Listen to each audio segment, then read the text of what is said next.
परम पावन श्री वृंदावन धाम की भूमि पर परम पूज्य सदगुरुदेव भगवान द्वाराचार्य जगत गुरु निम्बारकाचार्य श्री मुकुंद देवाचार्य पीठाधीश्वर श्री राधेश्याम शरण देवाचार्य जी महाराज के मार्गदर्शन में विश्व प्रसिद्ध भगवान श्री कृष्ण की नगरी श्री धाम वृंदावन परिक्रमा मार्ग मिथिला कुंज आश्रम में निरंतर 24 घंटे अखंड श्री युगल नाम महामंत्र संकीर्तन 30 वर्षों से चल रहा है और अखंड अहर्निश 24 घंटे सदा श्री धाम वृंदावन में मिथिला कुंज में चलता रहेगा। आज विश्व भर में अनेकों मंदिर हैं, किंतु भागवत का कोई मंदिर नहीं है। तब हमारे पूज्य गुरुदेव के भजन संकल्प से ये भाव जागा कि श्री धाम वृंदावन में एक अलौकिक भागवत मंदिर बने, जिसमें वृंदावन आने वाले सभी भक्तगण एक साथ संपूर्ण भागवत श्लोक का दर्शन कर सकें। सदगुरुदेव के इस भाव को साक्षात करने के लिए विश्व में प्रथम बार श्री धाम वृंदावन मिथिला कुंज आश्रम में श्रीमद् भागवत महापुराण के 18,000 श्लोक शिलालेख लिखित भव्य दिव्य श्रीमद् भागवत महापुराण मंदिर बनने जा रहा है। आप सब भी इस दिव्य भागवत मंदिर में अपना तन मन धन से सहयोग कर श्री धाम वृंदावन में अक्षय पुण्य प्राप्त करें। एक श्लोक शिलालेख की सेवा राशि मात्र 5100 रुपए है, जिसमें आपके नाम से एक श्लोक शिलालेख पर लिखा जाएगा। इसी प्रकार से आप 2 श्लोक की दान राशि 11,000 रुपए, 5 श्लोक की दान राशि 25,000 रुपए, 11 श्लोक की दान राशि 51,000 रुपए और 21 श्लोक की राशि है 1,01,000 रुपए देकर अनंत पुण्य के भागी बन सकते हैं। कहा गया है कलयुग केवल नाम आधारा। हम सब भी श्री धाम वृंदावन में अपने नाम से या अपने पूर्वजों के नाम से या घर में समस्त विघ्न बाधाओं को दूर करने के लिए श्री धाम वृंदावन में अखंड संकीर्तन कराने का अलौकिक पुण्य प्राप्त कर सकते हैं। साथ ही आपके द्वारा प्रदान किया गया सेवा राशि से हरि नाम संकीर्तन के साथ साथ संतों का भोजन एवं गौ माता के लिए गौग्रास समर्पित किया जाएगा। आप निम्न राशि प्रदान कर सदस्यता ग्रहण कर सकते हैं। एक दिन का संकीर्तन राशि मात्र 1,500 रुपए, एक माह का संकीर्तन राशि मात्र 15,000 रुपए, 12 माह की संकीर्तन राशि मात्र 21,000 रुपए से आपके नाम से निरंतर अखंड श्री युगल नाम हरि नाम संकीर्तन के साथ साथ साल के 12 माह में 12 दिन 12 संतों का भोजन गौग्रास आदि सेवाएं आपके मरणोपरांत भी चलते रहेंगे। अतः आप एक छोटा सा संकल्प लेकर हमसे जुड़ सकते हैं और श्री धाम वृंदावन मिथिला कुंज आश्रम में आप आजीवन सदस्य रहेंगे। आप वृंदावन में जब भी आएंगे तो आपके रहने की निःशुल्क व्यवस्था रहेगी।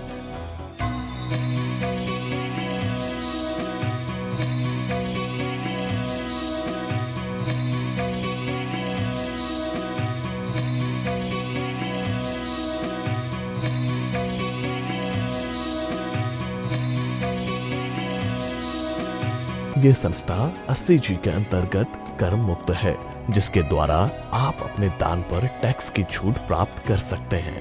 आपके दान राशि की रसीद आपको बाय पोस्ट संस्था द्वारा भेजी जाएगी।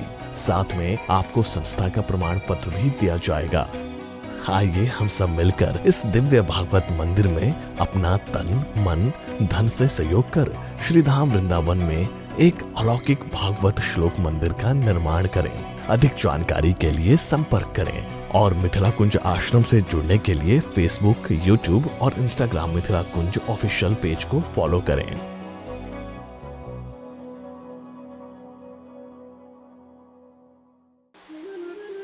आत्मदेव नाम के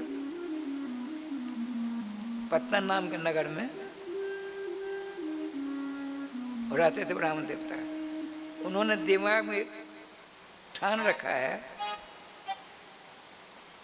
पढ़ने पर ही सुख मिलता है। इतने विद्वान हुए द्वितीय भास्कर सूरज के समान विद्वान हो गए, जिनके गुरु चेला हैं श्री हनुमान जी। सूरज के समान विद्वान दूसरा कोई नहीं। तो आत्मदेव जी सूरज समान विद्वान हो गए, सुख नहीं मिला। अब बिलबिलाते हैं, है रे विधाता, हमने इतना जन बर्बाद कर डाला, सुख नहीं मिला, पढ़ने से सुख कहाँ मिला। अब देखिए मन ही तो है, दिमाग में घुस गया, विवाह करेंगे सुख मिलेगा। अरे विवाह करोगे पशु हो जाओगे। अब 2 पाँव के मनुष्य हो, विवाह करो 2 4 पाँव बैल हो जाओगे। लेकिन उस दिमाग में घुस गया, नहीं विवाह करने पर भी सुख मिलेगा। विवाह किया, देव दुर्विभाग, बस उसकी पत्नी कैसी मिली? धुंधली, उसका जिसका नाम था धुंधली। धुंधली शब्द का अर्थ होता है धुंकंपन धातु है। धुनोती कंपयति सर्वान जासा धुंधली, जो अपने व्यवहार से, अपने चाल ढाल बातों से दूसरों को कंपित करते हो, उसका नाम धुंधली है। स्वयं महात्मा धर्म के तत्व के ज्ञाता, उनकी पत्नी कैसी हो गई? अधर्म शिरोमणि। आते ही घर में नौकर चाकर हटाया, वेतन लगेगा ना, इतना धन बचा रहेगा।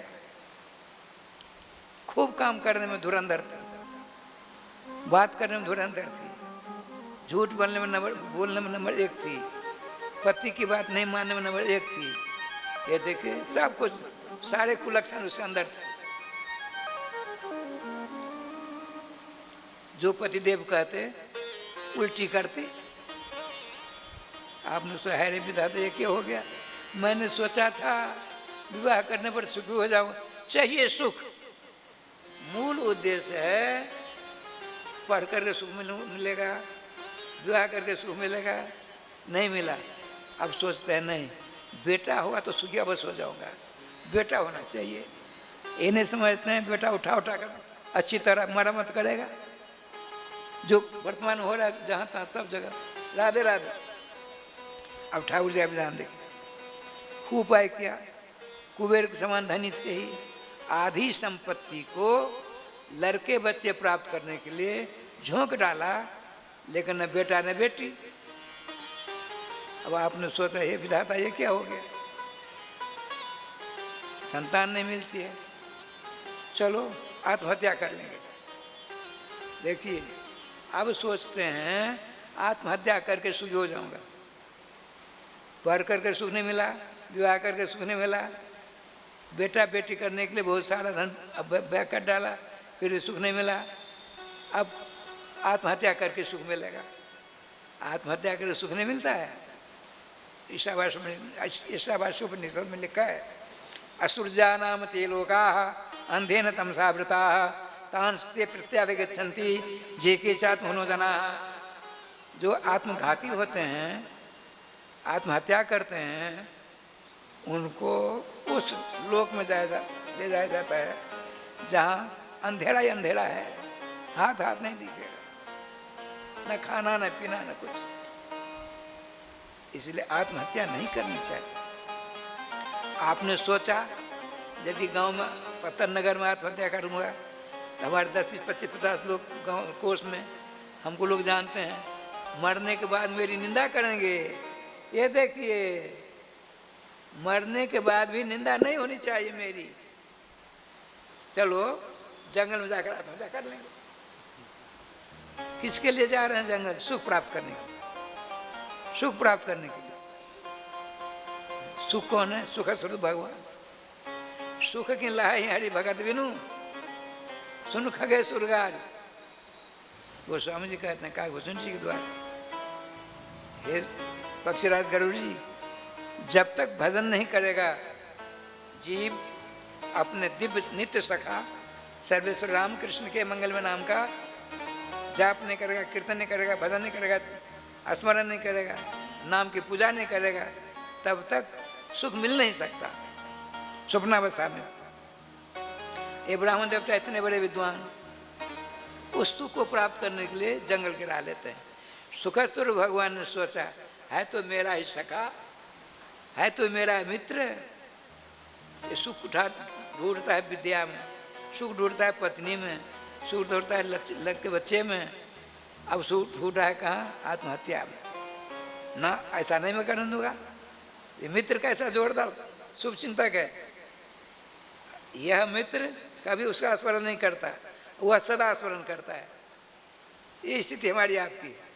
आप उनका स्मरण सच्चे दिल से कभी नहीं करते। हमारे बच्चे को ठीक कर दें, हमारे बच्चों को नौकरी मिल जाए अच्छी तरह, इत्यादि।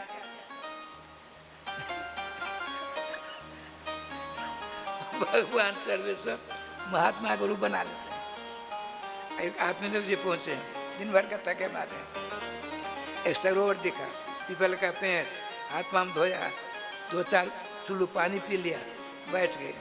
आत्महत्या करनी है, कोई देखेगा तो नहीं, देखेगा तो गांव में जाकर हल्ला करेगा। ये देखिए, ऐसा नजर दौड़ाई तो सामने कुंड के ऊपरली तरफ महात्मा बैठा है। तो गोस्वामी जी कहते हैं, ऐसा हट करी हो पहचानी, साधु तो हो ना कारज हानि। पहुंच गए वहां और क्या कर दे। देखिए, बेटे के लिए, बेटी के लिए, परिवार के लिए, संसार के लिए जीवन में रोते रहते हैं। भगवान के लिए कभी रोया? कभी नहीं। कैसे मिलेगा भगवान? ऐसा वैसा भगवान नहीं है, इंद्र आदि जैसे देवी दुर्गा भगवती चंडिकाली के समान हमारे राम श्याम नहीं है। उनके लिए रोगे तो मिलेंगे, लड़के बच्चों के लिए रोएंगे तो हम उठाते खा कर जय गोपाल, श्री वृंदावन बिहारी लाल की जय हो। राजस्थान में देखिए क्या लीला हुई, उनके चरणों के लिए गिर पर। तो महात्मा श्री कृष्ण है, ध्यान रखेंगे। आपने पूछा कथम रोदिसी भो विप्रो काते चिंता बलियसी वह सतरमजम स्वस्थ दुख कारणम। हे ब्राह्मण, हे विप्र, भगवान ने क्या सुंदर सा विनाश किया है। विप्र देखिए, प्र धातु है, प्राति प्रातः प्रांत, प्रपूर्ण धातु में दूसरों के मनोरथ को जो पूर्ण करे उसका नाम विप्र होता है। तुम रोते क्यों हो? रोने का कारण बता दो, यदि मैं समझ लूंगा, हो सकता मैं निदान कर दूं। तो कहा भगवान क्या बताऊं, रोने के कारण एक दो नहीं अनेक है। सारी कथा सुनाई। भगवान का सुनिए, भजन करो, भजन सुनिए। महात्मा जी, आप हमको जैन के बेटा दे दिए, आपके सामने हत्या ब्रह्म हत्या का पाप लगेगा आपको। कृष्ण भगवान महात्मा के रूप में उनसे कहता है, उनका सखा नहीं पहचानता है। वो कहता है यदि आपने बेटा नहीं दिया, सुन लो कान खोलकर, तुम्हारे सामने आत्महत्या कर लेंगे, तो ब्रह्म हत्या का पाप तुमको भोगना पड़ेगा। राधे राधे राधे। भगवान का हमको कुछ नहीं लगता है। हत्या भी से मांग लो का 9 दिन निभा देते। अहंकार से रहित व्यक्ति के द्वारा जो हजारों की हत्या होती है, उसके पाप से लिपायमान नहीं होता है, पद्म पद में हमेशा हो जाता है। तू हमको नहीं पहचानता है, चरण पकड़ प्रभु, कोई कृपा करो। अच्छा, भगवान है, उनका सुनो, हमने तुम्हारे 12 अक्षर पढ़ लिए, एक जन्म नहीं 7 जन्मों तक लड़के बच्चे नहीं होने वाले। भगवान ने कहा महात्मा के रूप में, मुंचा ज्ञानम प्रजारूपम। क्या बढ़िया बात करते, मुंज का तो छोड़ो, त्यागो इसा ज्ञान को। मुंचा ज्ञानम प्रजारूपम बलिष्ठा करुणोगति। कर्म की गति बड़ी विलक्षण है। सप्त जन्मावधि तो वो पुत्रो निप्स निप्स, 7 जन्म तक तुमको पुत्र नहीं होने वाला है। अब तो और पकड़ लिया कस करके, ये तो करामती बाबा है। मेरे दिमाग, मेरे ललाट के अक्षर पढ़ लिए, ब्रह्मा जी के लेख को पढ़ना जानता है, सब कुछ जानता है। कस का पकड़ लिया, सोने बाबा आपका तो भजन करो भजन करो, नहीं जानते हो। पुत्रादि सुखहीनोयम, सन्यासी अवस्था में साधु महात्मा के यहाँ लड़के बच्चे होते नहीं, उदासी रहती है। और छोटे छोटे बच्चे गृहस्थों के यहाँ रहते हैं, ओ खूब चकार इधर उधर उधर करता है। लड़का होता है बच्चा, उसको उसका बाप गोदी में लेता है, दाढ़ी छोटी छोटी दाढ़ी रहती है, उस गाल पर यूं यूं रगड़ता है और उसको कष्ट होता है और रोता है। करे करे बाद बच्चा गाल में चुभता है और रोता है, इसको आनंद मिलता है। ये देखिए कितना अनर्थकारी व्यवस्था है ये लीलाधारी। सुनिए महाराज, संन्यास अवस्था शुष्क, गृहस्थाश्रम रसमय, गृहस्थ सरसों लोक, गृहस्थ सरसों लोक के पुत्र पौत्र सवन के बाद बेटा आदि होते हैं, चकाचक रहते हैं। हमको हमारे भाग में नहीं है, कोई बात नहीं। पुत्रम देवला देवी नोचेत, यदि तुमने बेटा नहीं दिया तो अग्रेसर मूर्छिता, तुम्हारे सामने ही शोकाकुल होकर के आत्महत्या कर लूँगा। बहुत सारे चित्रकेतु आदि को व्याख्यान सुनाते हैं, लेकिन नहीं। कहा ठीक है, हम एक फल देते हैं तुमको।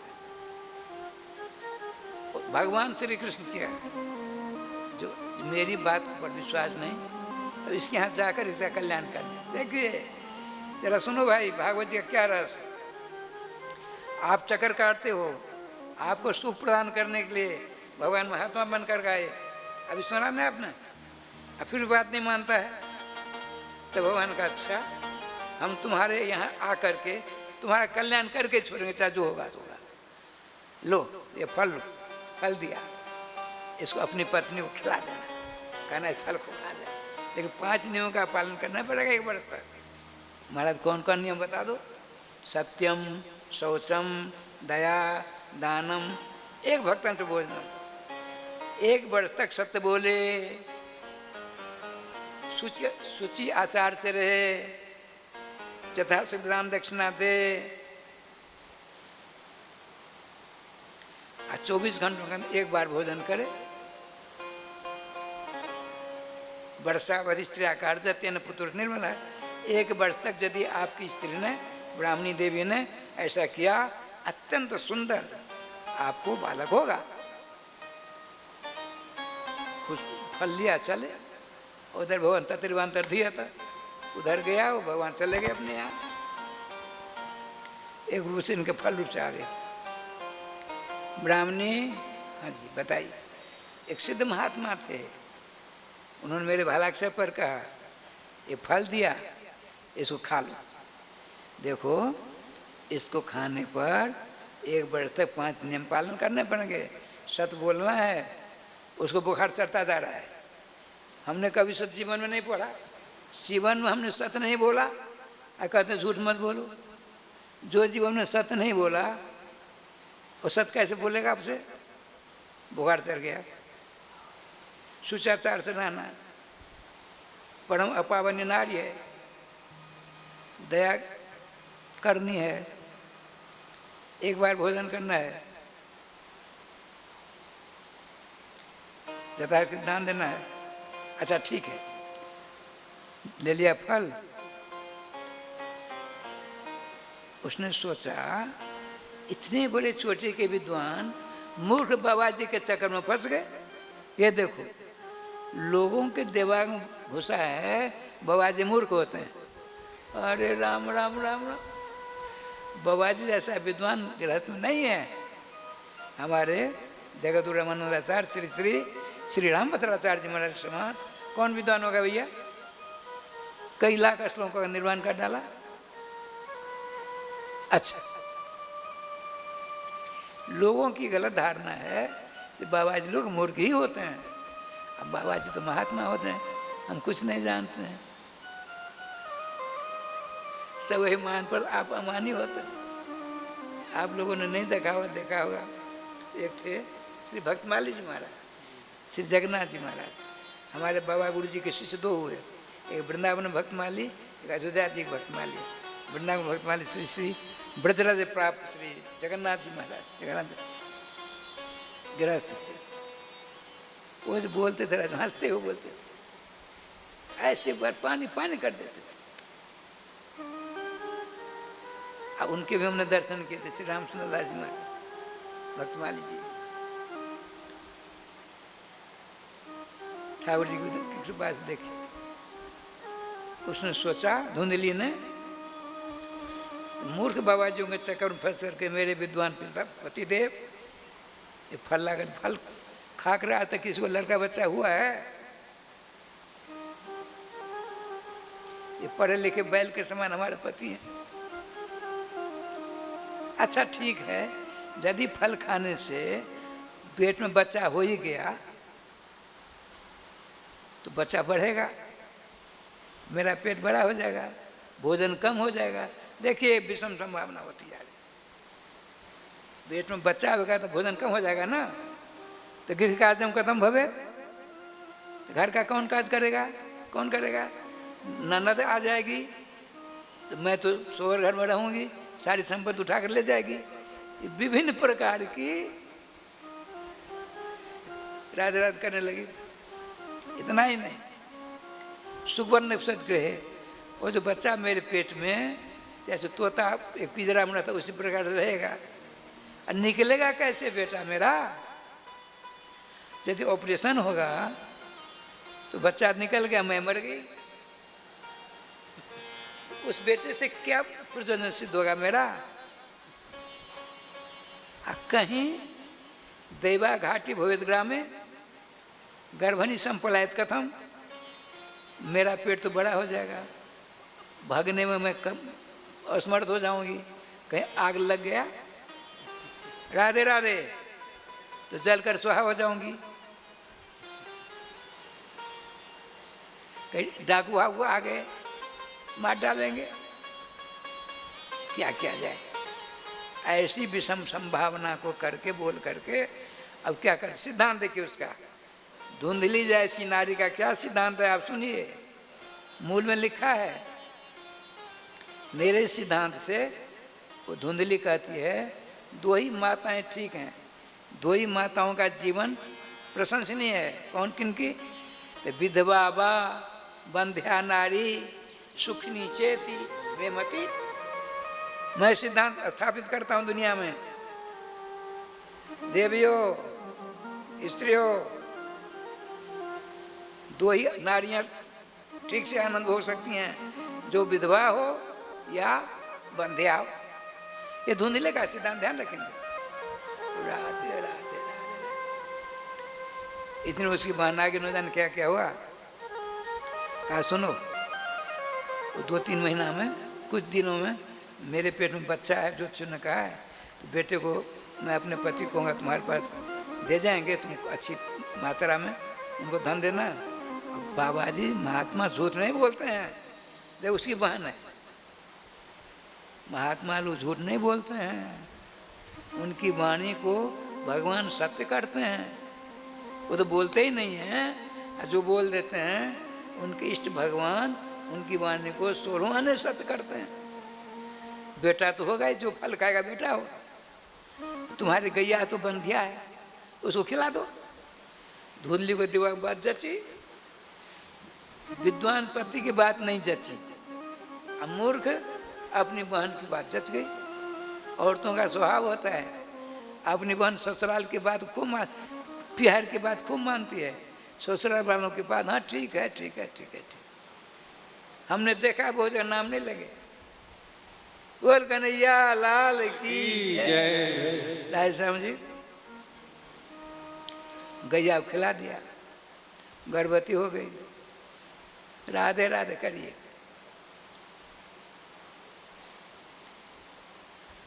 उसका बच्चा हुआ, दे गई, फिर सवेरा हुआ, अपने पति को संभाल दिया, बड़ा लंबा चौड़ा है, बेटा हुआ है। इतने खुश हुए आत्मदेव जी, वाह वाह वाह, इसी प्रकार से अभी तकलीफ मिलेगी, मार मार कर ठीक करेंगे। खूब दान पुण्य किया, अनुदान क्या किया। अब थोड़े दिन बाद क्या हुआ है समझिए, गौ के पेट से बच्चा हुआ। अब 10वें दिन पिता पुत्र नाम करना कर्म का अन्वय है। 10वें दिन पिता को अपने बच्चों का नामकरण संस्कार कराना चाहिए। बड़े बड़े वेद के तत्व को जानने वाले विद्वान आए, आत्मवेदी स्वयं विद्वान। धुंधली अपने बेटे को, अपना बेटा नहीं है, अपनी बहन के बेटा है, बहन का बेटा, बैठी है। पूजा आदि के बाद अब ब्राह्मण देवता ने आत्मदेव से पूछा, महाराज बच्चे का क्या नाम रखा जाए? आपका नाम आत्मदेव है, इसका नाम महादेव रख दूं, गानदेव रखूं, ब्रह्मदेव रखूं? इसकी भनक धुंधली कान में गई, बड़ी खतरनाक औरत है। ए पंडित तो सुन लो कान खोलकर, इस बच्चे को हमने 9 महीना पेट में रखा है। देखिए सफेद झूठ, सत्यम सौचम वाली बात है। कहा फल खाने के लिए, थोड़ी देर बाद आते हैं, फल खाया, हाँ, भक्षिता में तीर्थ, झूठ हो गया पहले। अब यहाँ भी झूठ बोलती है। 9 महीना तक हमने इसको पेट में रखा था, क्या इसके पिता ने रखा? क्या बात है? यदि नाम रखा जाए इसका तो मेरे नाम के समान हो। यदि इसके पिता के समान नाम रखोगे तो मैं बच्चे को लेकर चली जाऊंगी। ब्राह्मणों को आश्चर्य लगा। आत्मदेव ने कहा, देख जैसे अपने लोग करते हैं वही बात तो है। हे ब्राह्मण देवताओ, बच्चे की माँ जो कहती है इसी की बात मानो। तो नाम मात्रा चकार है, धुंधली का नाम है, उसका क्या नाम रखा गया? धुंधकारी। सबों को परेशान करे, दुख दे, चिंता करे, माने परेशान ही परेशान करे, डरावे धमकावे, उसका नाम धुंधकारी। थोड़े दिनों बाद गौ के पेट से बच्चा निकला, अरे राजा अब तो माता के समान नाम रखा जाएगा। तो उसका भी नाम रखा गो एव कर्णो जैसे वो करना। मनुष्य के समान सारा हिसाब किताब था, कान दोनों गौ के समान, इसलिए उनका नाम रखा गोकर्ण। कियत्कालीन तो प्राप्त बताते हैं श्रीमान वेद व्यास जी महाराज। थोड़े ही दिनों में दोनों युवक हो गए। एक महापंडित विद्वान परोपकारी समझदार, दूसरा महाखल नालायक, दूसरों को हत्या करने वाले, तकलीफ देने वाले, छोटे छोटे बच्चों को कुआं में गिर देने वाला। ये हुआ बड़ा लंबा चौड़ा।